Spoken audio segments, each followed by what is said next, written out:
महोदय, सरकार की ओर से इन भाषा संस्थानों को विशेष संरक्षण तथा सुविधाएं प्राप्त हैं।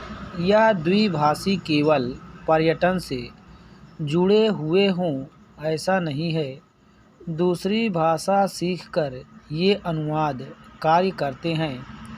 प्रकाशन संस्थानों में, जनसंचार माध्यमों में तथा विज्ञान निकायों में प्रतिष्ठित अनुवादक के रूप में जाने जाते हैं।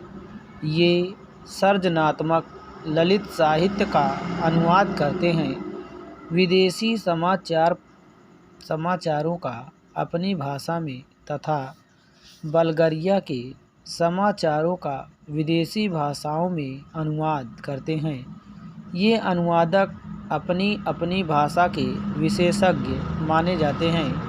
यदि आप कभी बल्गारिया जाएं तो आप देखेंगे कि आप चाहे इनकी भाषा ना जानते हों, किंतु आपकी भाषा जानने वाले आपको ज़रूर मिलेंगे।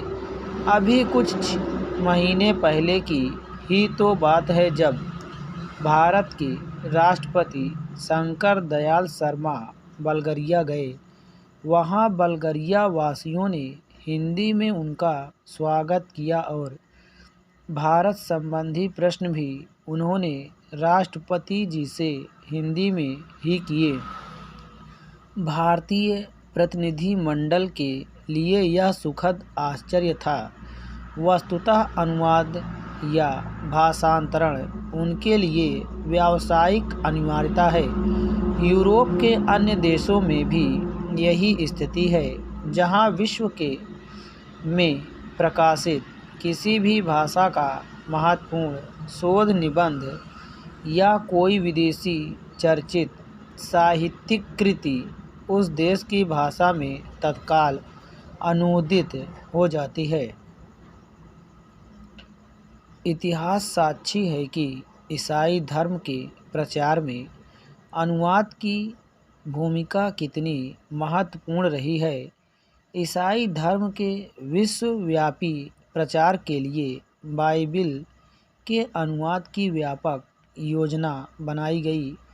अनुवाद ने ही बाइबिल को भारत के गांव-गांव, यहाँ तक कि आदिवासी क्षेत्रों तक पहुंचा दिया।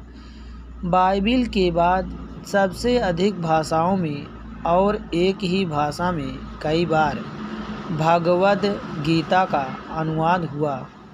भारतीय दर्शन और प्रतिभा को समझने की लालसा ने विदेशियों को प्रेरित किया कि वे गीता का अनुवाद अपनी भाषा में करें।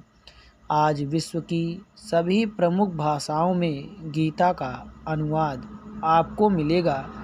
अवधी भाषा में लिखित रामचरितमानस भी देश और विदेश की अनेक भाषाओं में अनुदित होकर विश्व साहित्य का अनुपम ग्रंथ बन गया है।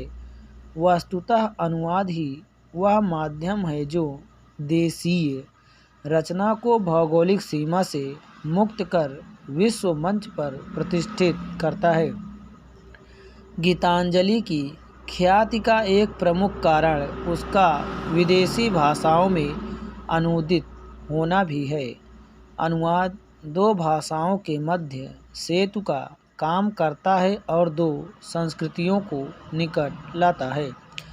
अनुवाद की नींव है दो भाषाओं का ज्ञान और उन भाषाओं पर व्याकरण और शैली की दृष्टि से ऐसा पूर्ण अधिकार कि अनुवादक एक भाषा, भाव व विचार राशि को दूसरी भाषा में पूर्णतः इस प्रकार रूपांतरित करे कि पाठक मूल रचना की संवेदना से भी परिचित हो सके तथा अनुवाद पढ़कर उसे मूल का सा आनंद भी मिल सके।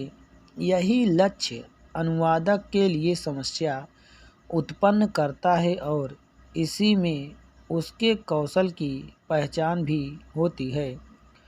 स्रोत भाषा का ज्ञान अनुवादक के लिए इसीलिए अपरिहार्य माना जाता है